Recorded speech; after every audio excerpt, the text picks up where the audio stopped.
Saat ini istri saya lagi didekati pria lain yang lebih mapan dan kaya.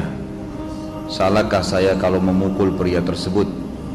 Karena pria itu telah mengambil kesempatan dalam kesempitan rumah tangga kami.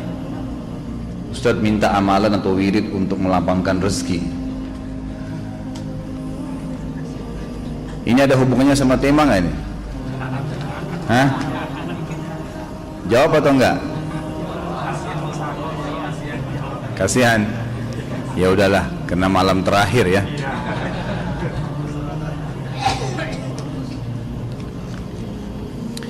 Yang pertama sekali, saya menyarankan Anda saran dari laki-laki ke laki-laki. Prinsiplah dan jangan merendahkan diri di hadapan wanita. Maksudnya begini, pada saat seorang wanita yang menjadi istri Anda membutuhkan Anda, tunjukkan kebutuhan kita 1000 kali daripada dia.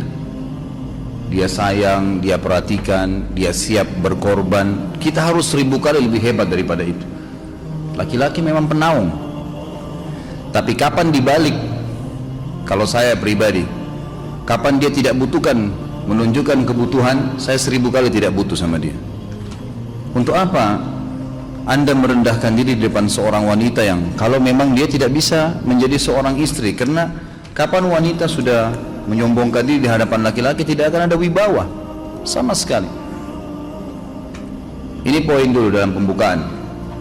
Dan selalu saya sarankan siapapun ikhwah yang minta saran saya dalam masalah rumah tangga, yang paling pertama ini saya ucapkan, saya bukan menyuruh Anda menjadi keras, bukan.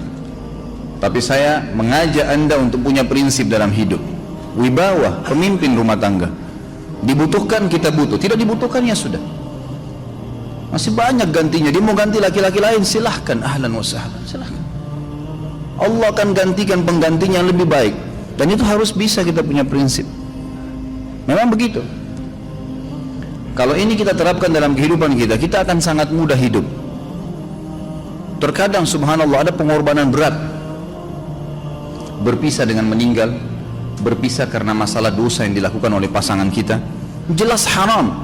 Kalau ada seorang istri hanya karena masalah suaminya kekurangan ekonomi mau berhubungan sama laki-laki lain, wanita apa ini?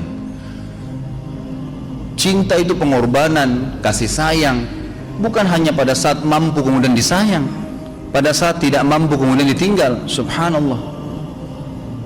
Hati-hati, hukum Allah subhanahu wa ta'ala berlaku.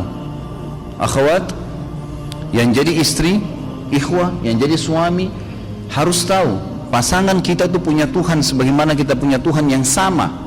Dan Allah itu maha adil. Memang dalam kehidupan kita ada naik turunnya. Dan makna cinta adalah pengorbanan. Itu sebenarnya.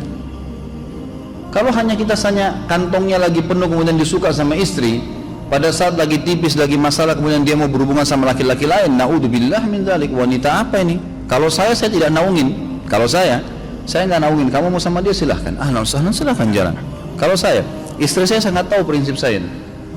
Kalau kamu merasa ada laki-laki lain yang kamu anggap baik, atau kamu mau ingin memasukkan pendapat keluargamu dalam rumah tangga saya sehingga kedudukan saya sebagai suami tidak didengar lagi, silakan pilih keluarga kamu. Tidak ada masalah. Jadi jangan jadikan sebagai beban. Oh, nanti kalau pisah saya hidupnya bagaimana? Saya melarat. Ini kenapa ini? Saya mati kalau nggak sama dia, ya mati bener nanti.